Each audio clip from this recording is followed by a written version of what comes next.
Isang mapagpalang umaga sa ating lahat, mga kapatid ko kay Kristo, mula sa The Solid Rock Morning Devotion. Isang kagalakan na muli tayo ay makapagbulay-bulay sa kanyang mga salita sa umagang ito. Mga ilang minutong pagbulay-bulay ng kanyang mga salita upang papurihan at sambahin ang ating Panginoong Hesukristo. Ang ating pong pag-aaralan ngayong umaga, mga kaibigan ko, ay nasa Mateo, Kabanata 1, talatang 18 hanggang 24. Ito po ang sinasabi. Ito ang naganap nang ipinanganak si Hesukristo. Si Maria na kanyang ina at si Jose ay nakatakda ng magpakasal. Ngunit bago sila makasal, nalaman ni Maria na siya nagdadalang tao sa pamagitan ng kapangyarihan ng Espiritu Santo. Subalit, dahil isang taong matuwid si Jose sa kanyang mapapangasawa at ayaw nitong malagay sa lubos na kahihiyan si Maria, binanak niyang hiwalayan si Maria ng palihim. Ngunit habang pinag-iisipan ito ni Jose, nakapakita sa kanya sa panaginip ang isang anghel ng Panginoon. Sinabi nito sa kanya, "Jose, anak ni David, huwag kang matakot na pakasalan si Maria, sapagkat ang sanggol na dinadala niya ay mula sa Espiritu Santo. Magsisilang siya ng isang batang lalaki at Jesus ang ipapangalan mo sa sanggol, sapagkat ililigtas niya ang kanyang bayan sa kanilang mga kasalanan." Nangyari nga ang lahat ng ito upang matupad ang sinabi ng Panginoon sa pamagitan ng propeta. Tingnan ninyo, maglilihi ang isang birhen at magsisilang ng isang sanggol na lalaki at tatawagin itong Emmanuel. Ang kahulugan nito ay kasama natin ang Diyos. Nang magising si Jose, sinunod nga niya ang utos ng anghel ng Panginoon at pinakasalan niya si Maria. Pinagpala na po tayo sa pagkabasa at pagkarinig ng kanyang mga salita. Tayo po ay manalangin.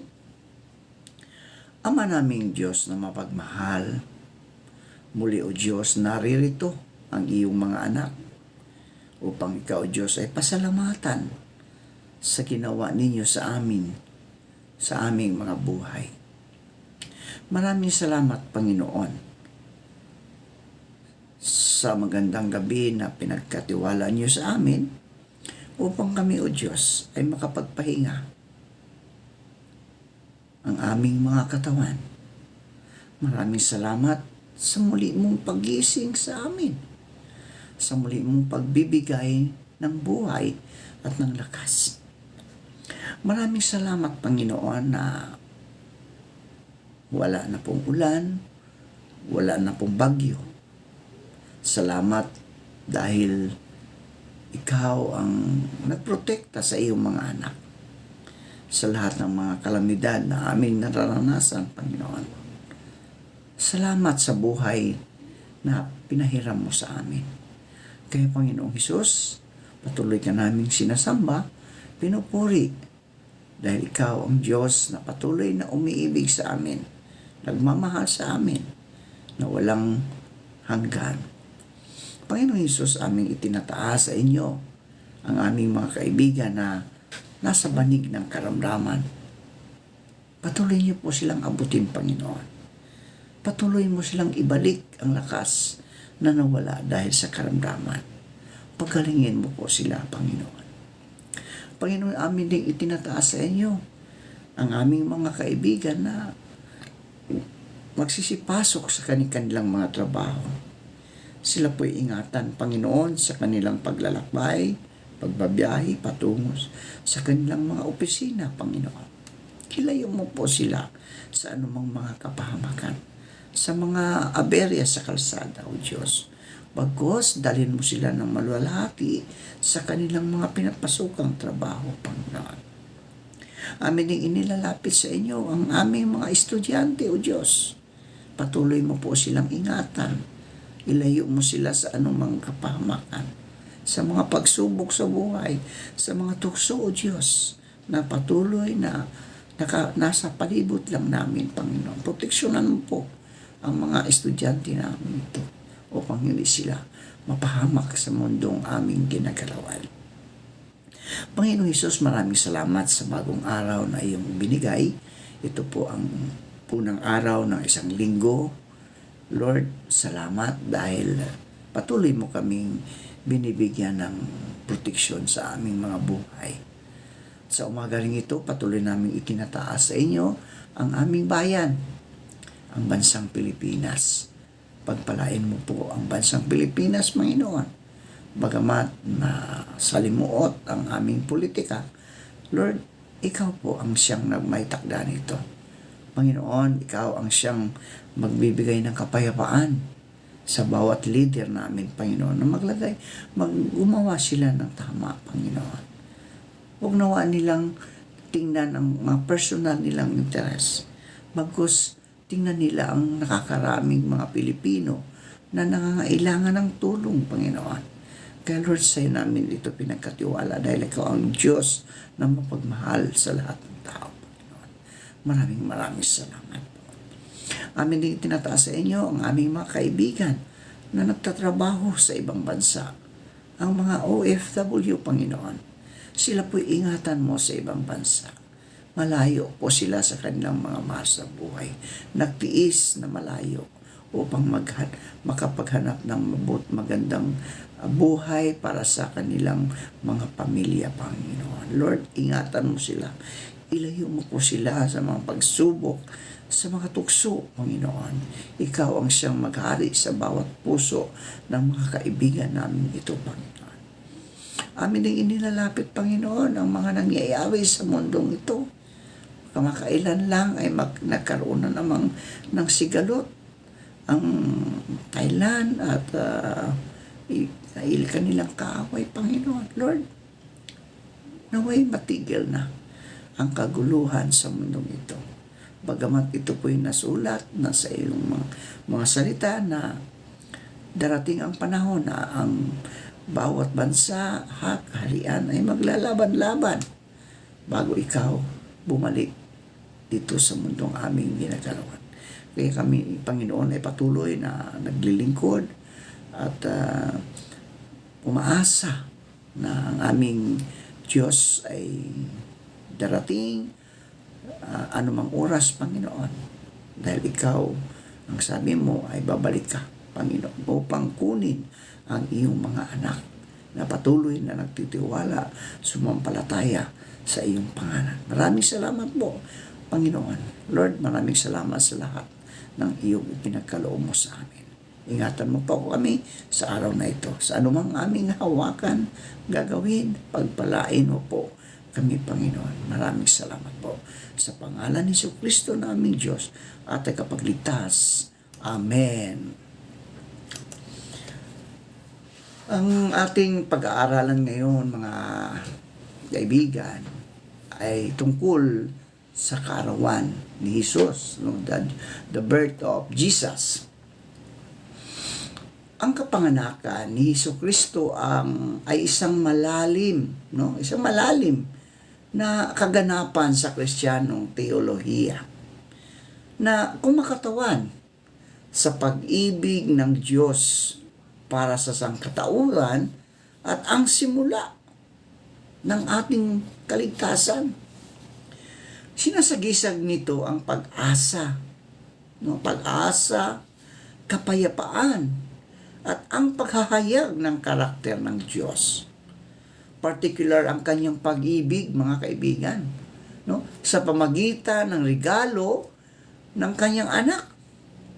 Itinatampok din ng kaganapan na ang mga tema ng kababaang loob dahil ipinanganak si Jesus doon sa sabsaban at ang kahalagahan ng pananampalataya at pagsunod sa salita ng Diyos. Narito ang mga detalyadong pag-aaral, mga kaibigan. Una, pag-ibig at sakripisyo ng Diyos. Ang kapanganakan ni Jesus ay isang pagpapakita ng napakalaking pagmamahal ng Diyos sa sangkatauhan. Sa atin, sa mundong ito, no? Pagpili na ipadala ang kanyang anak bilang sakripisyo upang tubusin ang sangkatauhan, ang mundo, mula sa kasalanan. Ito ay nagpapahiwatig ng pagpahayag ng Diyos na tulay ang agwat sa pampagitan ng kanyang sarili at sangkatauhan. Magkakambal ang pag-ibig at sakripisyo, mga kaibigan ko, no? Magkakambal ang pag-ibig at sakripisyo. Ang desisyong umibig ay desisyong magsakripisyo. Di ba? Walang pag-ibig na hindi nagsakripisyo, mga kaibigan. Ang umibig pero hindi nagsasakripisyo ay sinungaling yan. Di ba? So, ang tagumpay ng pag-ibig ay nasa pagsasakripisyo. Ayon sa mga taga-Roma, 15, talatang 13 hanggang 14, puspusinawa kayo ng Diyos na siyang bukal ng pag-asa at awa ay pagkalooban niya kayo ng kagalakan at kapayapaan sa pamagitan ng inyong pananampalataya, upang mag-umapaw ang inyong pag-asa sa pamagitan ng kapangyarihan ng Espiritu Santo. Mga kapatid, mga kaibigan, lubos akong naniniwalang kayo mismo ay puspos ng kabutihan at na may sapat na kaalaman. Kaya't matuturuan na ninyo ang isa't isa.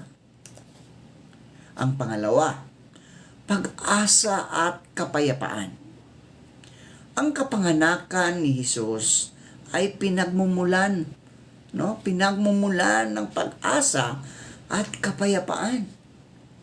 Nag-aalok ng bagong simula at isang paraan upang mahanap ang kahulugan at katatagan sa isang mundo na madalas na may mga hamon. Ito ay isang paalaala na kahit sa gitna ng kaguluhan, may daan patungo sa kapayapaan sa pamagitan ng pananampalataya kay Kristo. Ayon sa mga taga-Roma ulit, 15, puspusin nga kayo ng Diyos ng pag-asa ng buong kagalakan at kapayapaan. O nakikita natin, puspusin tayo ng buong kagalakan at kapayapaan sa pananampalataya. Di ba? So, mga kaibigan, upang tayo managana sa pag-asa ay sa pamagitan ng kapangyarihan ng Espiritu Santo. So, kailangan talagang puspusin natin, no, ang ating pag-asa sa Diyos. Huwag tayong mag-alinlangan, mga kaibigan. Ang pangatlo, kababaang loob at kahinaan. Ang mababang kalagayan ng kapanganakan ni Jesus sa isang sabsaban ay nagbibigay din sa tema ng pagpapakumbaba at kahinaan. Ipinapakita nito na ang kapangyarihan ng Diyos ay hindi tungkol sa makamundong katayuan o kapangyarihan, no? Kundi tungkol ito sa pag-ibig at kaligtasan. Kababaang loob o humility, ang kahinaan or weakness are often confused, but they are distinct concept. So kababaang loob is the ability to recognize one's strength and weaknesses and to treat others with respect and understanding. It's not about being weak, but rather about having a realistic view of oneself and one's place in the world. Ito ngayon ang ating mga katangian, mga kaibigan. Meron na tayong self-awareness. When we talk of self-awareness, ito yung pangunawa sa sariling limitasyon at bias. No? Pangunawa sa sariling limitasyon at bias. Paggalang sa iba.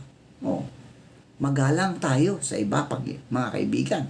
Ito'y pagkilala sa halaga at dignidad ng lahat ng individual, no? Lahat ng individual. Pagiging bukas sa pag-aaral. Ito po'y kahandaang tumanggap ng feedback at lumago. O, di ba? Kapag tayo ay nakatanggap ng isang feedback o mga comments, doon tayo lumalago, mga kaibigan.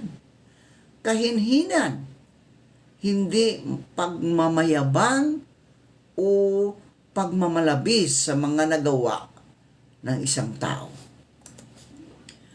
Ang pananampalataya at pagsunod, binibigyang din ng kaganapan ang kahalagahan ng pananampalataya at pagsunod sa salita ng Diyos na nakikita sa katapatan ni Nina Jose at Maria. Ang kanilang pagpahayag na sundin ang mga tagubili ng Diyos. Kahit nasa mahirap na kalagayan, ay nagsisilbing halimbawa para sa mga mananampalataya. Ayon sa Mateo 7, talatang 21 hanggang 23, hindi lahat ng tumatawag sa akin, Panginoon, Panginoon, ay papasok sa kaharian ng langit, kundi ang mga taong sumusunod sa kalooban ng aking Ama na nasa langit. So sa araw ng paghuhukom, marami ang magsasabi sa akin, Panginoon, hindi po ba't sa iyong pangalan ay nangaral kami? Nagpalayas ng mga demonyo at gumawa ng mga himala. Ngunit sasabihin ko sa kanila, hindi ko kayo kilala. Lumayo kayo sa akin, kayong mga gumagawa ng kasamaan. So ang Mateo 7, 21 hanggang 23 ay isang malakas, mga kaibigan, no? Isang malakas na paalala na ang pagsunod sa kalooban ng Diyos ay mahalaga para sa ating kaligtasan. So, ito po ay talaga naman, no? Ang pagsunod, no, sa kalooban ng Diyos ay mahalaga para sa ating kaligtasan.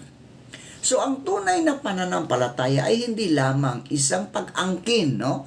Hindi lamang isang pag-angkin, kundi isang paraan ng pamumuhay na nagpapakita ng ating pag-ibig at pagsunod kay Jesus. So dapat nating sikaping mabuhay ng ayon sa kanyang kalooban upang makapasok tayo sa kanyang kaharian, ang langit. Isang bagong pagkakilanlan. Ang pagsilang ni Jesus ay nagbubukas ng bagong pagkakakilanlan para sa mga mananampalataya. Bilang mga anak ng Diyos na nag-aalok ng bagong paraan ng pag-unawa at pamumuhay, ito ay isang panawagan na yakapin ang pag-ibig ng Diyos at hayaan itong baguhin ang ating mga buhay. Pang-anim, isang liwanag sa kadiliman. Si Jesus ay nakikita rin bilang ang liwanag, no?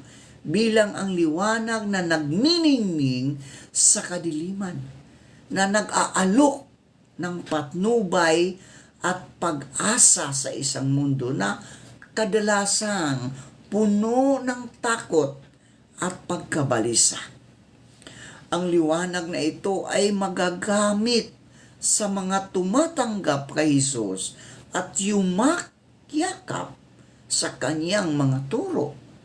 Ayon sa Juan 1, talatang 5, nagliliwanag sa kadiliman ang ilaw at hindi ito nagapi kailanman ng kadiliman.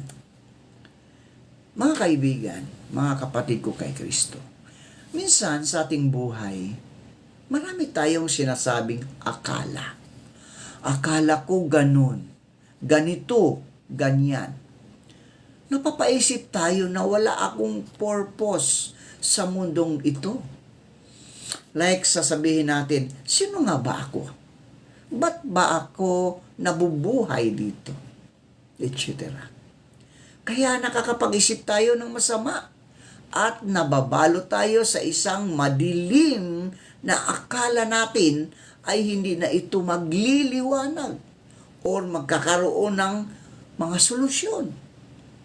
Pakatandaan natin, mga kaibigan, na kapag may dilim, may liwanag. Di ba? Sabi nga, kapag may ulan, may bagyo, may payapa. Di ba? So, kapag may buhay, may pag-asa. Diba? Kailanman hindi papayag si God na maghari ang kadiliman sa liwanag or patatalo ang liwanag sa kadiliman. Katulad lang tayo niyan, kapag may mabuti, may masama. Pero hindi ibig sabihin na masama ka is hindi na ka pwedeng magbago. Di ba? Gagawa at gagawa ng paraan ang Diyos para di ka mabalot ng kasamaang yan or kadiliman yan. Tulad noon, na marami tayong pinagkakaabalahan, wala tayong time, no? Wala tayong oras na kahit magbasa lamang ng salita ng Diyos at kung ano-ano pa na makamundong gawain ang binibigyan natin ng oras. But then, mga kaibigan, binago tayo ni God at sa kadilimang iyon ay bibigyan niya tayo ng liwanag para kilalanin siya ng buo nating puso at isipan. Naway maging ilaw tayo ng ating kapwa na kapag alam nating napapalayo na siya sa ating Panginoon, ay akayin natin siya. Dapat din rin tayo papayag na hindi natin makuha ang loob niya tulad ni God kung paano niya tayo dinala sa liwanag. Na dati ay madilim, wag nating hayaan na ang kadiliman ay babalot sa Kanya. Ang pampito, isang patuloy na presensya. Ang kapangyarihan ni Jesus ay hindi lamang isang nakaraang kaganapan, ngunit isang patuloy na katotohanan na may potensyal na maipanganak muli sa puso ng mga mananampalataya sa bawat araw. Ito ay isang paalala na ipagdiwang ang presensya ng Diyos sa ating buhay at hayaan ang kanyang pag-ibig na baguhin tayo. Ayon sa pangalawang Timoteo, Kabanata 4, talatang 1, inatasan kita sa presensya ng Diyos at ni Kristo Jesus na siyang hahatol sa mga buhay at mga patay at muling babalik at maghari. Maging handa ka sa pangangaral ng salita ng Diyos sa anumang panahon. Tayo po ay manalangin. Marami pong salamat, Panginoon, sa mga salitang aming na pagbubulay-bulayan ayon sa Mateo. Maraming salamat sa katuruan ito na ang aming Panginoong Jesucristo ay isinilang upang kami ay tubusin, Panginoon, sa aming mga kasalanan. Panginoon Hesus, pagpalain mo po ang mga kaibigan naming nakikinig sa iyong mga salita at sumusunod sa iyong kalooban. Ilayo mo po sila sa anumang kapahamakan, sa anumang mga pagsubok sa buhay. Bagkus sila po iyong tulungan, ibangon sa lahat ng mga pagsubok na ito, Panginoon. Maraming salamat po sa pangalan ni Jesucristo naming Diyos at tagapagligtas. Amen.